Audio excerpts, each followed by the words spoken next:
On the morning of August 16, 1944, SS Obergruppenführer Paul Hausser held a piece of paper that defied the laws of physics.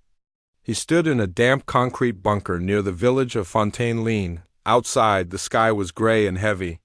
Inside, the air smelled of stale tobacco and fear. Hausser was 64 years old.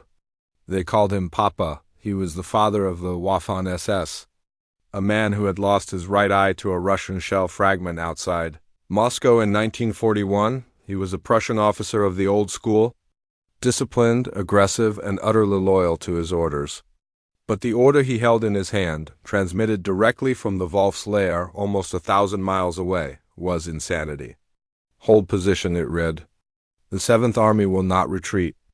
It will counterattack." Hausser looked at the map table.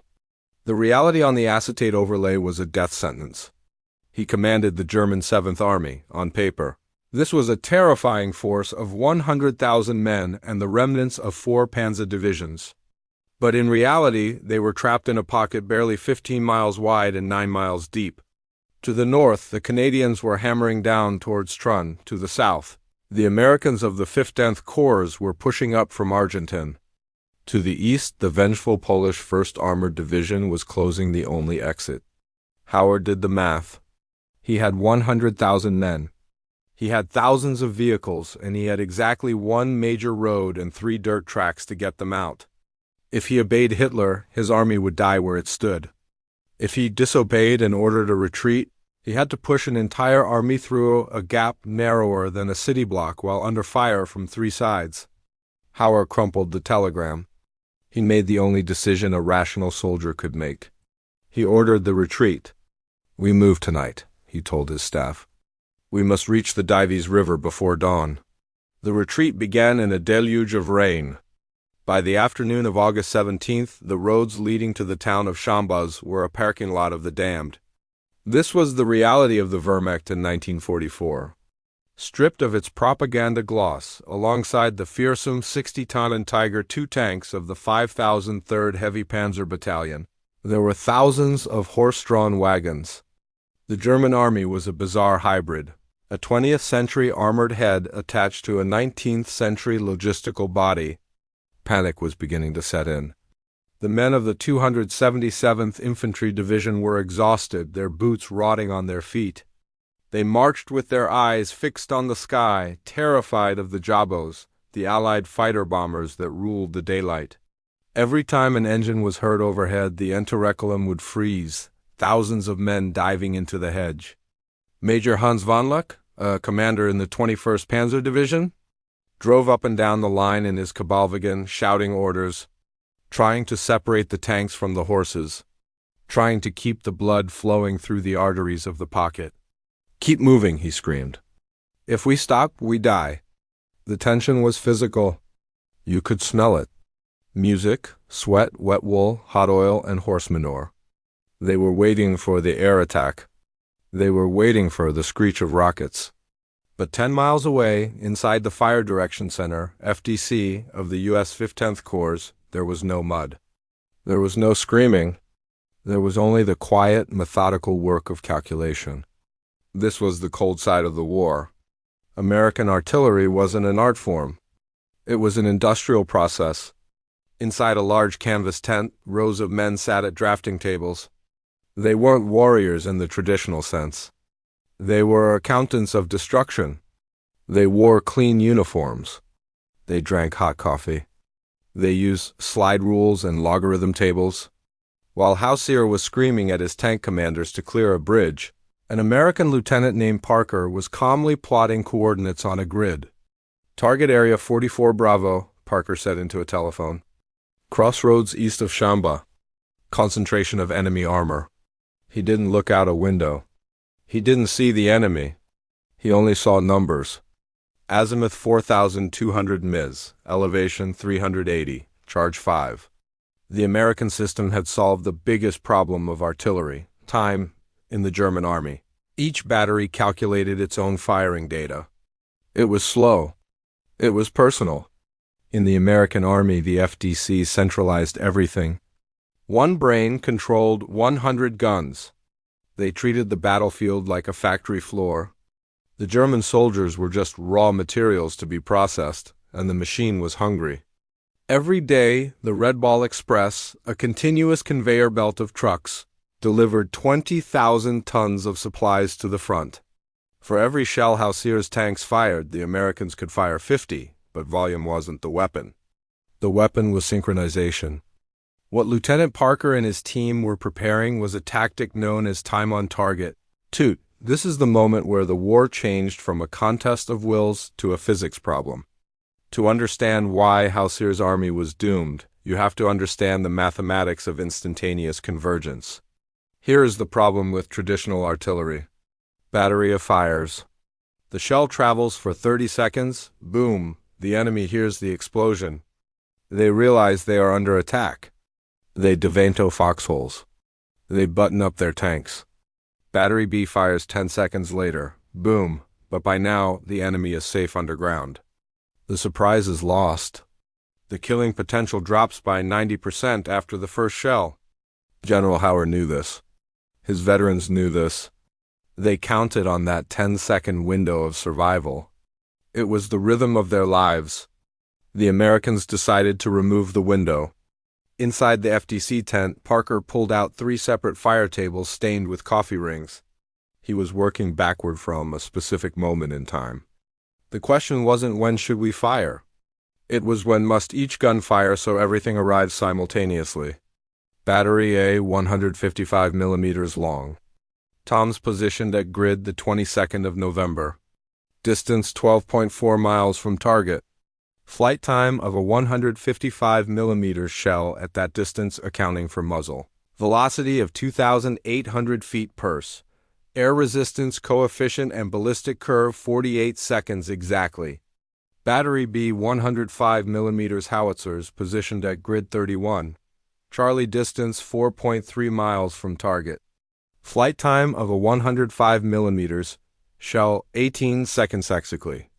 Battery C 8 in heavy guns positioned at grid 44 delta. Distance 8.1 miles from target. Flight time of an 8-inch shell 35 seconds exactly.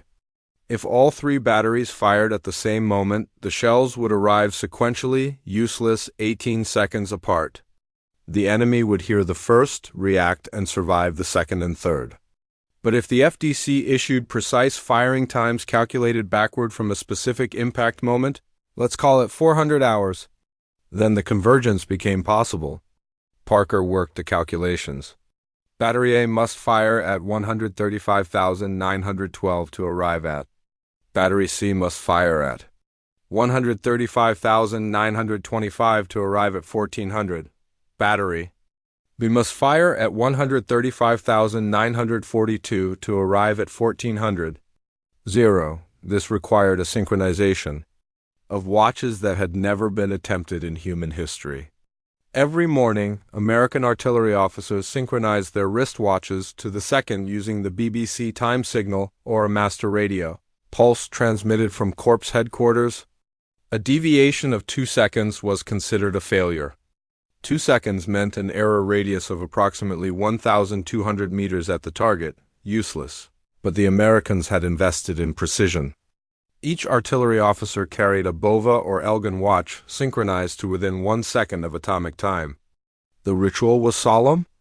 At exactly 6:30 hours, the BBC broadcast the Greenwich Mean Time pips. Officers held their watches to their ears. They adjusted the second-hand fraction by fraction. The margin for error was 1 pulse, 1 heartbeat. This was the invisible mathematics of American precision. While Hausser thought in terms of tomorrow and next week, the American FDC thought in terms of 1,35912 and 135,925. Inside the FDC tent, Parker wasn't alone. Around him sat junior officers with slide rules, calculating azimuth corrections for wind, temperature adjustments for barrel expansion, and charge variations. The 155 millimeters long tom could fire charge 3 through charge 7. Each charge variant required its own firing table.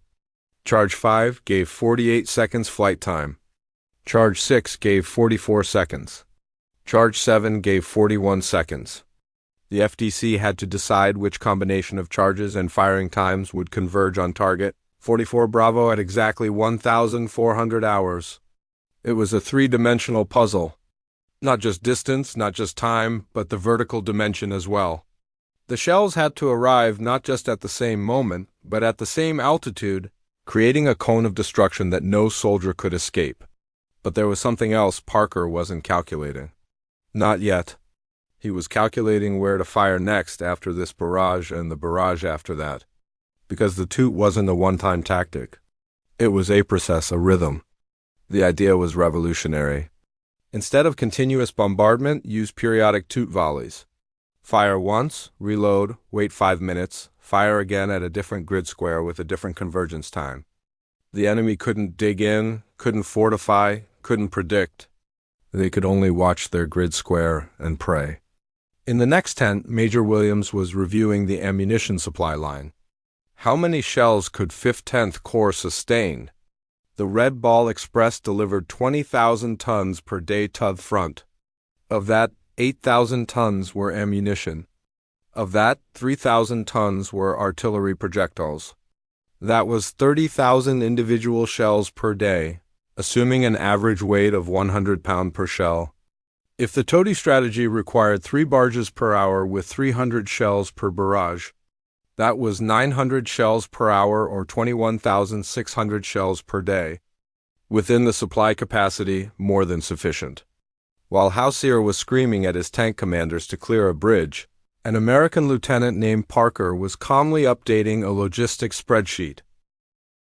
Shells on hand, 47,000 shells on the Red Bull Express. 18,000 shells in production at stateside factories. Infinite Hausser's tactical problem. How do I get my men through that gap? Parker's strategic problem. How do I make sure no men make it through that gap? Hausser was thinking battalion level, battalion movements, company tactics, platoon level survival.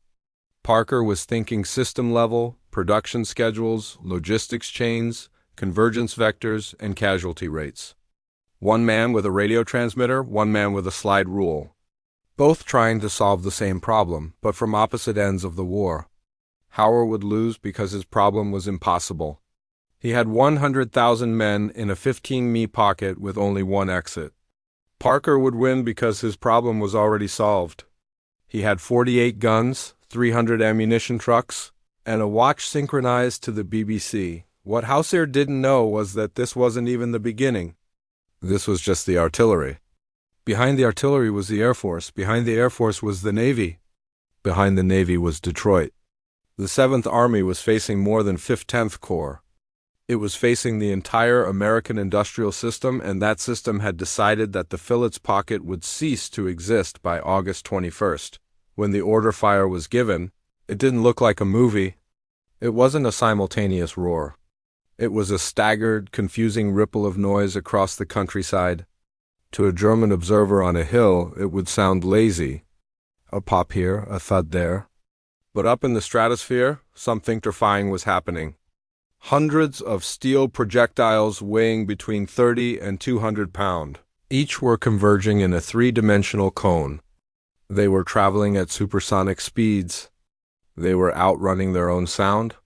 Back on the road near Trun, Paula wiped rain from his good eye. It was quiet, too quiet. The Yavos had gone home due to the weather. He saw a column of his men stopped at a crossroads eating cold rations. They were relaxed. They hadn't heard a firing gun for minutes. There was no whistle of incoming shells. That's the physics of supersonic flight. The shell arrives before the sound. Howard checked his watch. It was 1,400 hours. In 1 second, literally 1 single second, 3,000 shells impacted the crossroads. It wasn't a bombardment. It was an eraser. The physics of a time-on-target strike create an overpressure wave that acts like a solid hammer. The air itself became a weapon. Inside the target zone, the pressure spiked so aggressively that lungs ruptured instantly. Eardrums were shredded. The window of survival that Hausser relied on did not exist. There was no time to dive. There was no time to shout. One moment, a soldier was eating bread. The next moment, he was simply gone. And then came the second innovation, the VT fuse. For years, artillery shells exploded when they hit the ground. If you were in a foxhole, you were safe. But American scientists at Johns Hopkins University had placed tiny radio radars inside the nose of their shells. These variable time fuses sensed the ground and detonated the shell exactly 30 feet in the air. Hausser watched in horror as the forest around him turned into a wood chipper. The shells didn't hit the mud. They exploded overhead, raining jagged steel straight down. The foxholes became open graves. The trenches became traps. The mighty Tiger tanks with their thick frontal armor were useless against 155mm shells exploding directly above their engine decks. The radiators were shredded. The crews were concussed by the shock waves ringing the tanks like bells. The panic was absolute. This was steel psychosis. Veterans of the Eastern Front, men who had fought in the ruins of Stalingrad, broke down and wept. They could fight an enemy they could see. They could fight a tank, but they couldn't fight math. The road to Shamba became known as the corridor of death. It was no longer a retreat. It was a slaughterhouse. Drivers abandoned their trucks and ran blindly into the fields only to be cut down by the next toot volley. Horses maddened by the noise and shrapnel stamped through the columns, crushing the wounded. The river Dives ran red, literally red, with the blood of the 7th Army. 10 miles away, the American gunners were sweating, stripping to the waist. They were firing so fast the paint was peeling off the barrels of their howitzers. Check fire, the radio crackled. Barrel tone critical. Keep firing, came the order from the FDC. Pour it on. Trucks from the Red Ball Express were backing up directly to the gun pits, dumping fresh crates of ammo. They didn't even bother to stack them. They just shoveled them into the breaches. In 24 hours, the 5th 10th Corps fired 80,000 rounds into an area the size of Central Park. It was the greatest concentration of artillery fire in the history of warfare. On August 20th, the mathematical inevitable caught up with Paul Hausser. He was moving with the remnants of his staff near the banks of the Dives, trying to coordinate a breakout with the 1st SS Panzer Division. He was on foot or perhaps in an open vehicle. Reports vary. He waystreamed to be a soldier. He was trying to lead. But the American FDC didn't care about his rank. They only cared about his grid square. Target 55 Charlie. Time on target. 16:35:0. The air split open. A piece of shrapnel, hot and jagged, tore through Hausser's face. It shattered his jaw and lodged in his shoulder. The commander-in-chief of the 7th Army went down in the mud, unable to issue orders, unable to speak, bleeding into the same earth as his lowest private. Around him, his staff was decimated. Hausser was hauled onto the back of a tank. Some say a Stu-Gu GI-3 assault gun and strapped down like a piece of luggage. As he drifted in and out of consciousness, looking up at the gray sky, he saw the end of the Third Reich. He wasn't seeing a defeat in battle. He was seeing a bankruptcy proceeding. Germany was bankrupt of steel, bankrupt of fuel, and bankrupt of time. He was carried out of the pocket, a broken man, leaving behind a broken army. By the time the firing stopped on August 21st, the 7th Army had ceased to exist as a fighting force. 10,000 men lay dead in the corridor. 50,000 surrendered, marching in endless gray columns towards the Allied cages.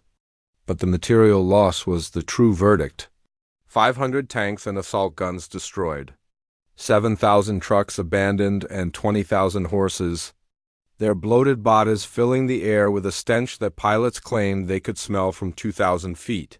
When General Eisenhower toured the battlefield 2 days later, he was visibly shaken. He wrote in his memoirs, "It was literally impossible to walk for hundreds of yards at a time, stepping on nothing but dead and decaying flesh." The Falaise Pocket was not a battle. It was an industrial execution. Paul Hausser survived his wounds. He lived until 1972. He wrote memoirs. He defended the reputation of his troops, but he never truly escaped the corridor of death. In his private moments, he surely understood the lesson that had been burned into him that day. The German army had bet everything on the concept of the Übermensch. The superior soldier, the superior will, the superior tactical genius.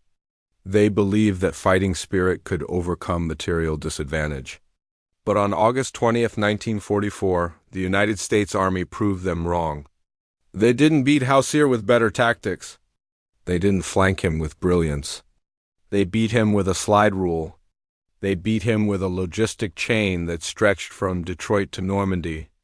They beat him with a system that could deliver 3,000 shells to a single point in space and time without a second of hesitation. The time-on-target barrage was the ultimate expression of the American way of war. Impersonal, scientific, and absolutely overwhelming. Hausser learned at the cost of his army and his own blood that in the age of industrial warfare, courage is just a variable in a physics equation.